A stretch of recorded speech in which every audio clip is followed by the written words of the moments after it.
Okay, children, now we are going to start the third stanza. In this stanza, what is there? I could see it raise its head often enough to survey the field around, alert and watchful. I could see, मैं देख सकता था. It raised its head. It यहाँ पे refer किया हुआ है उस हिरण के लिए कि वह हिरण अपने सिर को उठाता था. ऑफन एनफ, ऑफन मीन्स होता है बीच बीच में वो अपने सिर को उठाता था. क्यों उठाता था? To survey the field around, उस फील्ड को चारों तरफ से निरीक्षण करने के लिए. सर्वे मीन्स क्या होता है? सर्वे मीन्स होता है एग्जामिन, मीन्स चेक करने के लिए वो अपने सिर को उठा लेता था कि if there must not be anything wrong, कि वहाँ पे कुछ उसके संग बुरा नहीं होना चाहिए. अपनी सेफ्टी के लिए वो चेक करता था. अलर्ट एंड वॉचफुल, बहुत ही सावधान वो रहता था. And as some pebbles rolled down the loose soil, जैसे ही कोई पेबल, पेबल मीन्स क्या होता है? कंकड़. कंकड़ जैसे ही मिट्टी के सरकने से, जैसे ही पैर वगैरह लगता था उस हिरण का, तो मिट्टी में से छोटे छोटे कंकड़ इधर उधर रोल हो जाते थे. तो वो अलर्ट हो जाता था, अलर्ट होकर इधर उधर देखने लगता था वो हिरण. The doe was restless, timid and anxious. The doe, doe किसके लिए आया है? हिरण के लिए.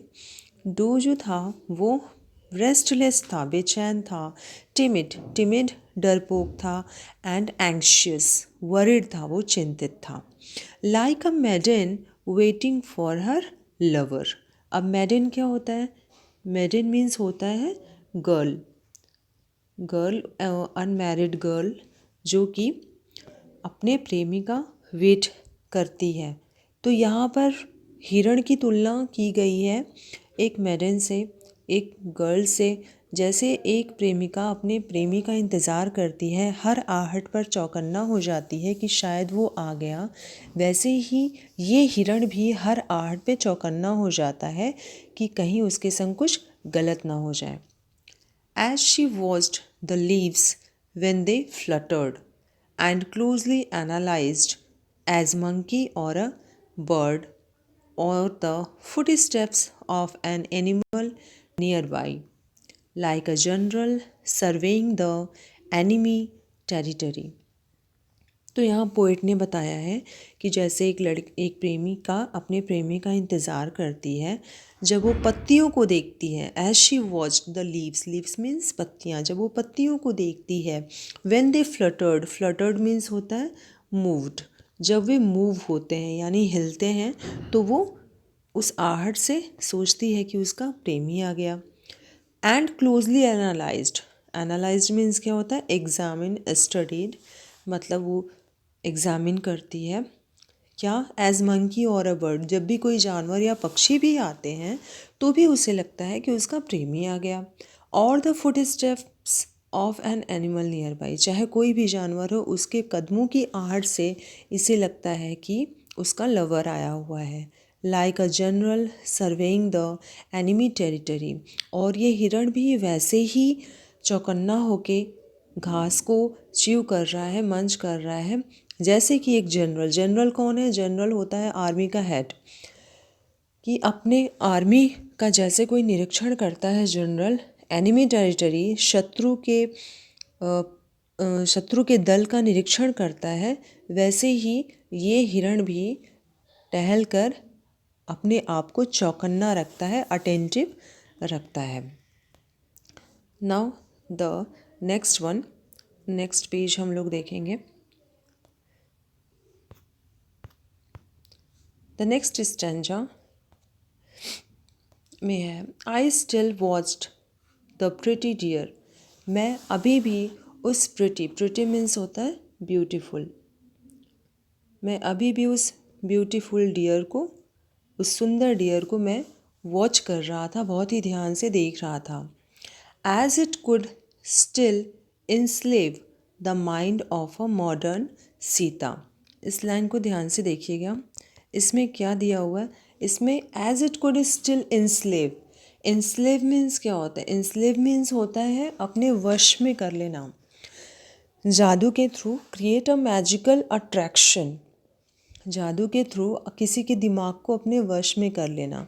तो इस लाइन में दिया है as it could still enslave the mind of a modern Sita. जैसे सीता, द्वापर युग में क्या हुआ था, सीता जी जब जैसे हिरण को देखकर, उस सुनहरे हिरण को देखकर उसके ऊपर मोहित हो गई थी, वैसे ही यहाँ पोएट अपने आप को कह रहा है कि मैं भी बिल्कुल मोहित हो गया था उस हिरण को देखकर। Suddenly it jerked all over and it ran away. अचानक से इट जर्क्ड, जर्क्ड मीन्स क्या होता है, मतलब सेंस्ड समथिंग रॉन्ग, कुछ उसने गलत महसूस किया उस हिरण ने और वो वहाँ से भाग गया। I thought of the beautiful shape, मैं उस सुंदर आकार के बारे में सोचता रहा। सुंदर आकार यहाँ पे किसे बताया गया है? डियर को बोला गया है, उस हिरण को बोला गया है। And the dark brown meat on the dining table, और फिर मैं उस हिरण के मीट के, मांस के बारे में भी मैं सोचता कि कैसे कोई किसी हिरण को या किसी जानवर को मारकर उसके मांस को लोग अपने डिनर या लंच में यूज़ करते हैं अपने डाइनिंग टेबल पे।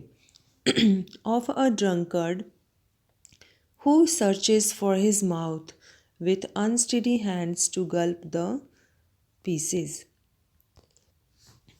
Of a drunkard who searches for his mouth with unsteady hands to gulp the pieces. Drunkard means होता है शराबी। तो यहाँ बताया गया है कि कैसे, पोइट यहाँ बता रहा है कि कैसे जो नॉन वेजिटेरियन होते हैं वो अपनी खुशी के लिए किसी भी जानवर को मारकर उसे अपने डाइनिंग टेबल पे सजा लेते हैं डिनर या लंच के रूप में। Of a drunkard, drunkard means शराबी, who searches for his mouth, जो अपने ही फेस पे अपने ही माउथ को यानी अपने ही मुंह को खोजता है, इतना ज़्यादा शराब पी लेता है कि उसे खुद का ही मुंह नहीं समझ में आता कि विथ अनस्टेडी हैंड्स, कांपते हुए हाथों से, टू गल्प द पीसेस, मतलब निवाले को खाने के लिए उसे अपना ही मुंह नहीं समझ में आता कि कहाँ पे है, इतना ज़्यादा वो शराब पिए रहता है। Passing grease all over his face, grease यहाँ पे किसे कहा गया है? ग्रीस यहाँ पे जो चर्बी होती है मांस में उसे कहा गया है। Passing grease all over his face, अपने फेस पे चारों तरफ उस ग्रीस को यानी उस फैट को लगाते हुए, उस चर्बी को, मतलब मांस खाते हुए चर्बी को अपने पूरे फेस पे लगाते हुए, एज अ ग्रेस, उसे वो सुंदरता समझता है। To knock at the creation and the world around in his unending dance of annihilation. Annihilation means क्या होता है? Complete destruction. तो यहाँ पे पोएट कह रहा है कि कैसे इस तरह के लोग अपने इस बुरे काम से किसी जानवर की जान लेकर कैसे प्रकृति के द्वारा निर्माण किए गए हुए इस सुंदर दृश्य को कैसे नष्ट कर देते हैं। The restless beauty with tragedy inscribed deep often disturbs the peace of my mind in unprofitably nondescript moments. Poet कहता है कि ये जो रेस्टलेस ब्यूटी है उसका एंड कैसे हुआ, इतना बुरा एंड देखकर, मतलब वो जो हिरण अभी तक प्रकृति का मनोरम दृश्य दिखा रहा था इधर उधर घास चर के, अब जब उसे मारा गया और फिर उसे डाइनिंग टेबल पे सजाया गया खाने के लिए, तो ये जो दृश्य है ये पोएट के दिमाग में एक अमिट छाप छोड़ गया है और इसके दिमाग की शांति को ख़त्म कर देता है।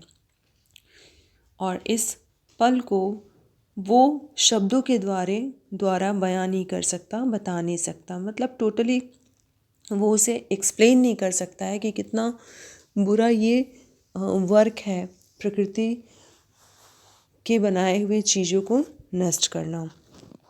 Okay children, thank you, have a nice day.